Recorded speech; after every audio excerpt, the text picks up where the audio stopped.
Hello everyone, we are back again for a new video. आपका अपने YouTube channel में चिराग tutorials में बहुत बहुत स्वागत है। वीडियो जो आज है relation and functions of class 12th। देखो, ये जो टॉपिक ऐसा है जो रिलेटेड टू क्लास 11, जो आपके पास सेकंड चैप्टर था after sets, relation and function in class 11th you have already been studied. Now उसका नेक्स्ट वो है कि 12th में भी रिलेशन फंक्शन है। आज हम जो पढ़ेंगे, पहले आपको मैं बताता हूँ कि रिलेशन के बारे में कुछ जो आपने कुछ अगर किसी को याद नहीं है मान लो, तो इससे थोड़ा आप देखना, आपको मेमोराइज हो जाएगा। लेकिन उसके लिए आपको एक काम ज़रूर करना है, वीडियो को लास्ट तक देखना, कहीं मत जाना। Watch video till the end, stay with us. Okay, let's start the topic of relation functions. देखो फ्रेंड्स, सबसे पहले जो होता है कार्टेशियन प्रोडक्ट, ठीक है। ये चीज़ क्या है? ये अगर चीज़ आपको समझ में आ गई तो समझ लो आपको रिलेशन भी काफ़ी हद तक अंडरस्टैंड हो जाएगा कि व्हाट इज़ ए रिलेशन। ठीक है, उसके लिए हमें क्या करना है, ए है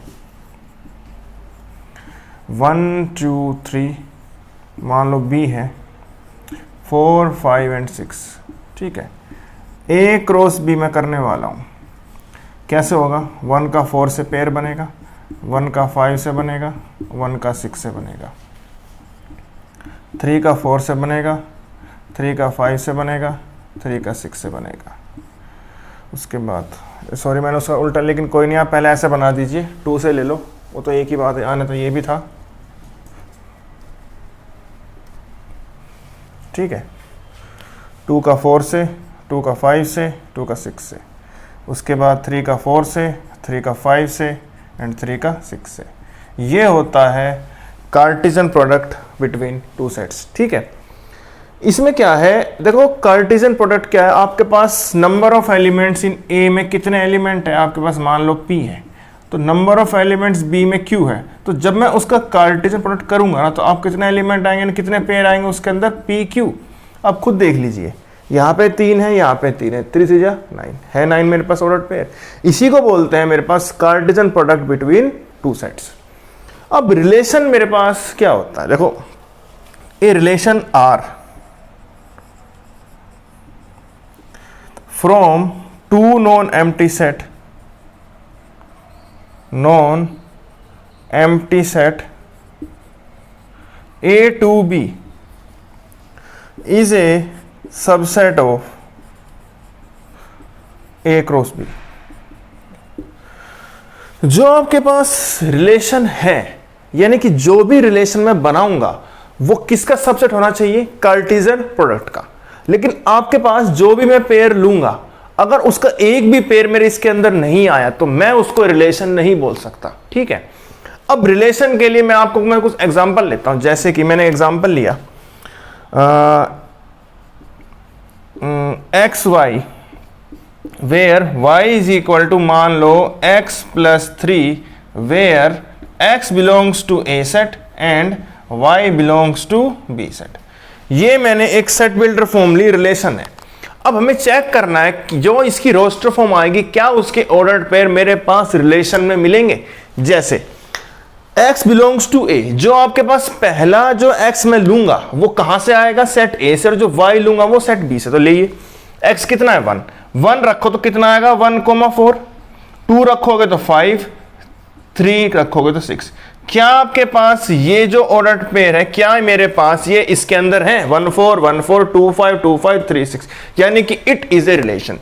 यही मतलब होता है जो भी हम पेयर बनाएंगे रिलेशन के, वो किसका होना चाहिए, सबसेट कार्टेशियन प्रोडक्ट का। अब आप देख लीजिए, जितने मेरे पास पेयर है, ऑर्डर्ड पेयर है, वो मेरे पास रिलेशन के अंदर आ रहे हैं, तो इसको बोलते हैं ए रिलेशन। ठीक है, ये थी रिलेशन की बात। इसमें मेरे पास जो ये जो चीज है ना, जो सेट के जो पहला एलिमेंट है उसको बोलते हैं domain. 1 2 and 3 is called domain and 4 5 6 is called range. इसका मतलब 4 5 6 और कंप्लीट सेट बी, यानी कि जो ये बी सेट है, यानी कि देखो रिलेशन को लिखते हैं, अगर मैं ए से बी बना रहा हूं, A to B, जो ये बी सेट है ना, यही कहलाता है मेरा कोडोमेन। ठीक है, रेंज तो वो होगी जिसका रिलेशन बना है, और 4 जो है वो 1 के लिए इमेज कहलाता है। 4 is the image of 1 and 1 is the pre image of 4। इसी तरह 5 है, सेकंड एलिमेंट जो पेयर का होगा वो कहलाता है इमेज और फर्स्ट कहलाता है प्री इमेज। 6 है, किसकी इमेज है? 3 की, और 3 क्या है? 6 की प्री इमेज।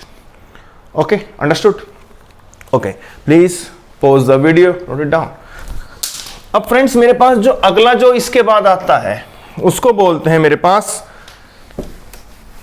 उसको बोलेंगे फंक्शंस, क्योंकि देखो फंक्शंस एक ऐसी चीज है जो बहुत इंपॉर्टेंट है, क्योंकि आपको अगर फंक्शन समझ में आ गया ना तो काफी हद तक मेरे पास कुछ टॉपिक कवर हो जाएगा, क्योंकि फंक्शंस भी मेरे पास बहुत ही इंपॉर्टेंट टॉपिक होता है और वो चीज भी आपको पता होनी चाहिए अच्छे से। What is a function? देखो फंक्शन मेरे पास क्या होता है, देखिए फंक्शन का मतलब मेरे पास क्या है? A relation from A to B in which every element of set A has one and only one image in set B।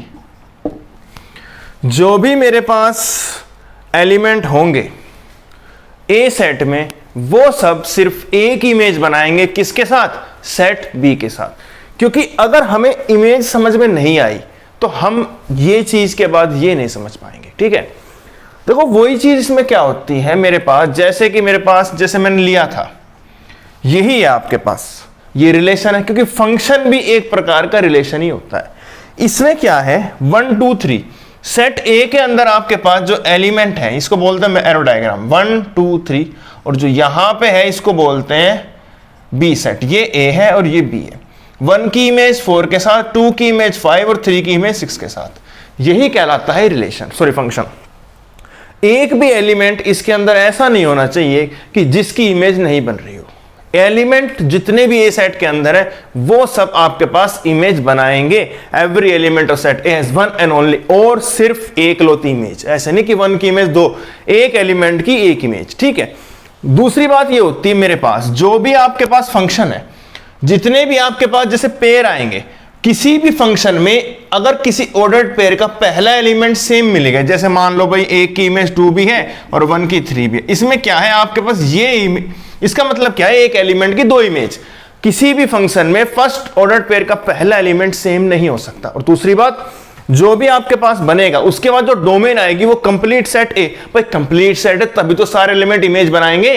अगर सेट ए कंप्लीट नहीं, उसका मतलब क्या है? कोई एलिमेंट बचा हुआ है जो कि नहीं होना चाहिए। इसका मतलब क्या है? Every element has one and only one image. आया सबको समझ कि फंक्शन क्या होता है? यही है आपके पास फंक्शन और यही है आपके पास रिलेशन। ओके, अब हम पढ़ते हैं कि मेरे पास जो आपके पास था ना कि टाइप्स ऑफ रिलेशन, ये बहुत इंपॉर्टेंट टॉपिक है। हम पहले जो टाइप्स पढ़ेंगे, ठीक है, वो भी आपको अच्छे से पता होने चाहिए कि फंक्शन रिलेशन के टाइप्स क्या क्या होते हैं। अभी मैंने आपको सिर्फ बेसिक बताया है कुछ क्लास 11th, अब हम चलेंगे क्लास 12th का, ठीक है?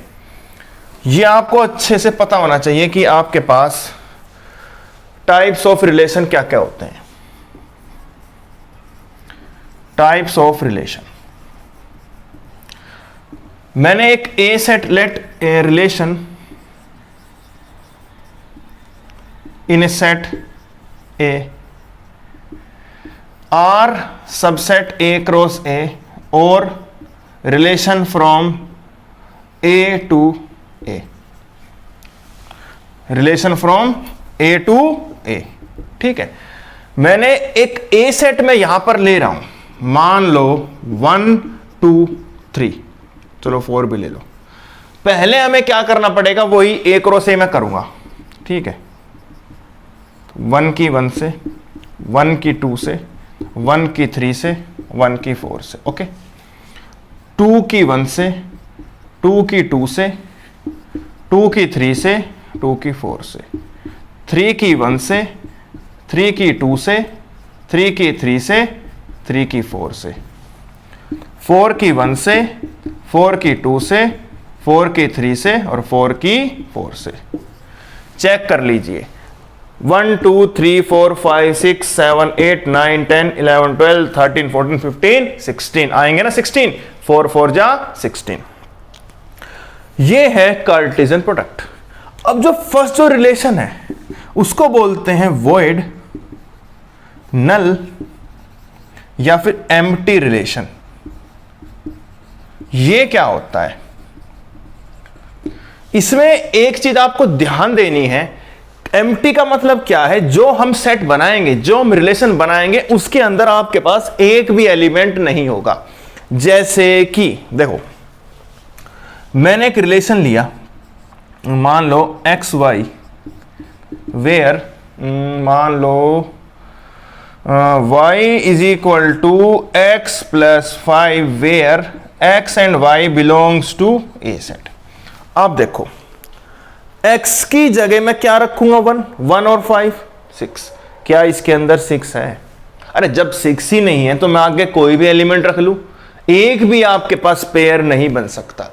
दोनों जो भी आपके पास x और y का जो पेयर होगा वो दोनों आपके पास इसी सेट में से यानी कि इनमें से आएगा, एक भी नहीं आ रहा।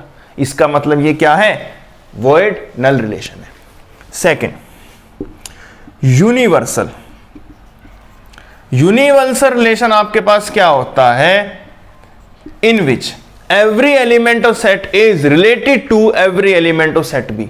जो भी आपके पास एलिमेंट होगा ए का, वो बी के एलिमेंट के साथ रिलेशन करेगा, रिलेट करेगा।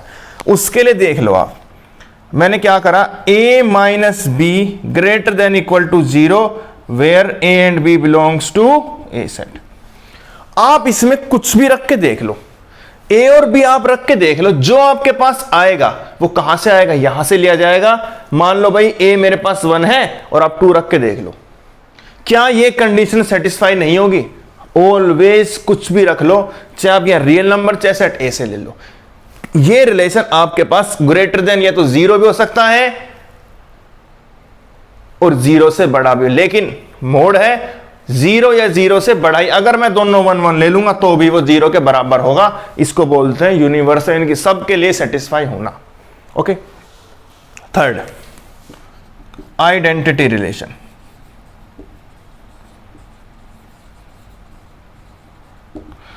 आइडेंटिटी रिलेशन क्या होता है? मेरे पास a comma A belongs to R. जो भी मैं रखूंगा ना, जो रखूंगा मेरे पास वही आएगा। 1 रखा तो 1 आया, 2 रखा तो 2 आया। आई बात समझ? जो भी मैं रख रहा हूं वही मुझे वापस मिल रहा है, उसी को बोलते हैं आइडेंटिटी रिलेशन। ओके। अब देखो भाई, ये तो था बेसिक, इसमें तो कुछ था नहीं क्योंकि ये इतना इंपॉर्टेंट नहीं है टॉपिक। जो अब मैं करा रहा हूं वो है 3 relation, symmetric, reflexive and transitive. वो चीज अगर आपको समझ में आ गया तो बहुत अच्छी, नहीं तो अब अगर वो समझ में नहीं आया तो पूरे चैप्टर में ये चलता रहेगा कि ये हो क्या रहा है। इसलिए उसको ध्यान से समझना, कहीं मत जाना। बहुत ही इंपॉर्टेंट टाइप्स अब स्टार्ट होने वाले हैं, ध्यान से देखिएगा। Pause the video, note it down. ठीक है फ्रेंड्स।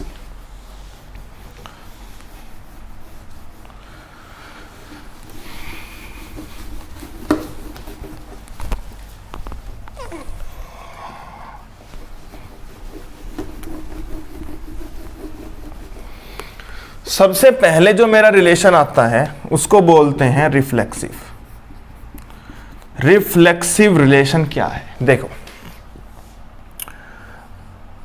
ए जो भी आपके पास आएगा, a belongs to for every a belongs to A set. देखो भाई, जो भी मैं एलिमेंट लूंगा वो ए सेट से लिया जाएगा। जितने भी एलिमेंट मेरे ए सेट के अंदर प्रेजेंट हैं उन सब के डबलेट्स अगर उस रिलेशन के अंदर प्रेजेंट हैं तो वो कहलाएगा रिफ्लेक्सिव रिलेशन। जैसे 1 1 2 2 3 3। मैंने एक रिलेशन लिया, मैं आपसे ये पूछ रहा हूं क्या ये मेरा रिलेशन रिफ्लेक्सिव है? रिफ्लेक्सिव नहीं है, ये आइडेंटिटी रिलेशन है। क्यों? क्योंकि रिफ्लेक्सिव में मेरे पास क्या है? जितने भी एलिमेंट है, 4 एलिमेंट है, उन चारों के डबलेट। यहां पे आपके पास सिर्फ 3 के डबलेट प्रेजेंट है। ये आइडेंटिटी क्यों है? मैंने कहा था जो आप रखोगे वही मिलेगा, मिल गया। It is not a reflexive, it is identity. लेकिन अगर मैं एक रिलेशन मान लो आपके पास और ले रहा हूं, क्या अब ये रिफ्लेक्सिव है? Yes, it is a reflexive. क्यों? जितने भी एलिमेंट हैं उन सब के डबलेट प्रेजेंट हैं। लेकिन अगर मैं मान लो यहां पे 1 2 और कर दूं, क्या अब ये रिलेशन रिफ्लेक्सिव है? यस, मैंने कहा था सिर्फ डबलेट, डबलेट तो है, उसके बाद से कुछ भी आ जाए, लेकिन अब ये आइडेंटिटी नहीं है। इसीलिए मेरे पास क्या है? रिफ्लेक्सिव आइडेंटिटी हो सकता है, लेकिन आइडेंटिटी रिफ्लेक्सिव हो जरूरी नहीं है। ठीक है, अब भी ये रिफ्लेक्सिव है, लेकिन आइडेंटिटी नहीं है। क्यों? 1 2 आ गया, सेम होने चाहिए। सबको पहला रिलेशन समझ में आया रिफ्लेक्सिव क्या होता है? Now second, pose the video down. उसके बाद जो मेरे पास सेकंड जो रिलेशन है उसको बोलते हैं सिमेट्रिक। सिमेट्रिक मेरे पास क्या है? If A1 belongs to R, this implies that, इसको ऐसे कहना, sorry, A1 A2 belongs to R, this implies that A2 और A1 भी R से बिलोंग करेगा for all A1 A2 belongs to A set। देखिए, मेरे पास जो भी मैं रिलेशन लूंगा, ठीक है, मैंने क्या करा? A1 A2 ले लिया। A1 A2 अगर रिलेशन में है तो उनका सिमेट्रिक यानी कि उनका उल्टा भी इस रिलेशन में होना चाहिए, तभी वो कहलाएगा रिफ्लेक्सिव रिलेशन। अगर उसके अंदर मान लो 1 1 है, 2 2 है, 3 3 है, 4 4 है, क्या ये रिलेशन सिमेट्रिक है? यस। 1 1 का उल्टा क्या होगा? 1 1 इसके अंदर है। 2 2 का उल्टा 2 2 है। 3 3 4 4। लेकिन अगर मैं यहां पे मान लो 1 2 कर दूं, क्या अब ये रिलेशन मेरे पास सिमेट्रिक है? नहीं, मेरे पास 1 2 का उल्टा 2 1 तो प्रेजेंट ही नहीं है। It is not a symmetric. Symmetric होने के लिए जो भी आपके पास पेयर हैं उन सब के डबलेट उसके अंदर होने चाहिए। सॉरी, डबलेट नहीं, उन सब के उल्टे, सिमेट्रिक रिफ्लेक्सिव के लिए डबलेट होने चाहिए। ओके, अब देखो ये है R। एक फॉर्मूला होता है, अगर तुम्हारे पास R इनवर्स R के बराबर आ जाए उसको बोलते हैं क्या? सिमेट्रिक। अब मैं आपको चेक करके बताता हूं। 1 1 का उल्टा 1 1 होगा, 2 2 का उल्टा 2 2 होगा, 3 3 का उल्टा 3 3, 4 4 का 4 और 1 2 का उल्टा 2 1। 1 1 है, 2 2 है, 3 3 है, 4 4। लेकिन 1 2 और 2 1 तो इक्वल नहीं है, यानी कि R inverse is not equal to R। इसी कारण से यह भी एक कारण है कि यह सिमेट्रिक रिलेशन नहीं है। आया सबको समझ? यह है सिमेट्रिक और इससे पहले था आपके पास रिफ्लेक्सिव। अब है तीसरा केस, ट्रांजिटिव रिलेशन। ध्यान से देखना, बहुत इंपॉर्टेंट है तीसरा टॉपिक।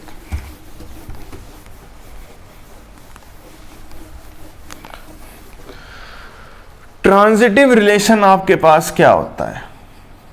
ट्रांजिटिव, देखो ट्रांजिटिव रिलेशन एक ऐसी चीज है, देखो A B, if A B belongs to R, B C belongs to R, this implies that A C belongs to R. अगर आपके पास ए बी के रिलेशन में बी सी है तो ए सी भी होना चाहिए। जैसे सुनो, 1 2 2 2 3 3 4 4। देखिए, मुझे यह पता लगाना है क्या ये रिफ्लेक्शन ट्रांजिटिव है। ए बी है, 1 2 है तो 1 2 है इसके अंदर। भाई ए बी है, बी सी है, तो मेरे को क्या चाहिए? ए सी। ए सी कितना होगा? 1 2। 1 2 इसके अंदर है। 2 2 है, ए बी है, बी सी, यानी कि 2 2, यानी कि स्टार्टिंग में मैं चेक करूंगा कहीं पर मेरे पास देखो ए बी है, बी सी है, कहीं पर शुरू में 2 2 नहीं है, तो देखो मैं इसको चेक नहीं करूंगा। इससे हमारे पास देखो, अगर किसी में ए बी है, बी सी है, तो ए सी चाहिए। लेकिन अगर उसमें सिर्फ ए बी है और चेक करने के लिए बी सी नहीं है, तो हम ये नहीं कह सकते कि उस कारण से वो ट्रांजिटिव नहीं बनेगा। उससे कोई फर्क नहीं है, उसमें कोई बदलाव नहीं आएगा, बात वहीं की वहीं रहेगी। अब मेरे पास ए बी है, चेक करने के लिए बी सी नहीं है, छोड़ दो, कोई फायदा नहीं है। 3 है, ए बी है, चेक करने के लिए बी सी दिख रहा है आपको? कहीं नहीं दिख रहा। ए बी है, चेक करने के लिए बी सी है नहीं, यानी कि ये क्या है? एक ट्रांजिटिव रिलेशन है। अगर मैं मान लो 1 1 है, 2 2 है, 3 3 है, क्या अब ये रिलेशन ट्रांजिटिव है?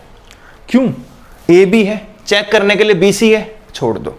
ए बी है, चेक करने के लिए बी सी है, नहीं है। ए बी है, चेक करने के लिए बी सी है, नहीं। तो जब ए बी है और बी सी है, तो अगर ए सी नहीं मिला, जैसे 1 2 है, 2 3 है, और मान लो 4 4 है, देखो ए बी है, बी सी है, ए सी है, नहीं है। ये रिलेशन ट्रांजिटिव नहीं है, क्योंकि इसमें ए बी है, बी सी है, लेकिन ए सी नहीं है। अगर एक भी नहीं है तो आगे चेक करके फायदा क्या है? कोई फायदा नहीं। लेकिन इसमें क्या है? ए बी है, बी सी, तीनों में से किसी में भी नहीं है, तो हम इसको भी ट्रांजिटिव बोल लेंगे। ए बी है, बी सी है, तो ए सी चाहिए। लेकिन अगर उसमें सिर्फ ए बी है, डजंट मैटर, वो तब भी ट्रांजिटिव कहलाएगा। और अगर कोई रिलेशन तीनों को सेटिस्फाई कर रहा है, यानी कि अगर मैं यहां पे 4 4 लगा दूं, क्या ये रिलेशन तीनों है? रिफ्लेक्सिव है? बिल्कुल। सबके डबलेट प्रेजेंट है। क्या ये सिमेट्रिक है? सबके उल्टे मौजूद है। क्या ये ट्रांजिटिव है? यस। ए बी सब में ए बी, चेक करने के लिए बी सी ने, तो हम चेक करेंगे नहीं, ये ट्रांजिटिव भी है। और अगर कोई रिलेशन तीनों को सेटिस्फाई करता है, उसको बोलते हैं इक्विवेलेंस रिलेशन। अगर वो रिलेशन तीनों को सेटिस्फाई कर रहा है, तब that is called an equivalence relation. ये आपके पास 3 इंपॉर्टेंट टॉपिक थे, रिफ्लेक्सिव, सिमेट्रिक एंड ट्रांजिटिव। ये अगर आपको समझ आ गया, समझ लो आपका आधे से ज्यादा रिलेशन कंप्लीट हो चुका है। किसी को कोई भी डाउट है, आप मुझसे पूछ लेना। और फ्रेंड्स, अगर आपको हमारे वीडियो पसंद आई हो, इसको लाइक करें, शेयर करें, सब्सक्राइब और कमेंट और बेल आइकन प्रेस करना ना भूलें। देखो फ्रेंड्स, मैं जितनी वीडियो लेके आता हूँ सिर्फ आप लोगों के लिए, क्योंकि ये टाइम ऐसा है, पढ़ाई का नुकसान देखो हर किसी का हो रहा है, सब घर में है, स्कूल नहीं जा पा रहे, स्कूल खुल नहीं पा रहे, लेकिन फिर भी सिर्फ आपके लिए, ताकि आपके पढ़ाई में कोई भी लॉस ना हो, कंटिन्यूस पढ़ाई चलती रहे। टॉपिक जो है वो सिर्फ आप लोग, ताकि वो टॉपिक आप पढ़े, उसको दिमाग में रखें और उससे रिलेटेड क्वेश्चंस आप करने की ट्राई करें, जिससे आपके सारे कंसेप्ट क्लियर हो जाएंगे। कोई भी डाउट है आप मुझसे कमेंट करें, कमेंट बॉक्स में पूछ सकते हैं। लेकिन फ्रेंड, जो आपका सपोर्ट है उसको बनाए रखना। Thank you so much friends. और फ्रेंड्स, एक बात, घर में रहिए, पढ़ाई करते रहिए, स्टे सेफ एट होम, बाहर मत जाना, घर में रहो। Thank you so much.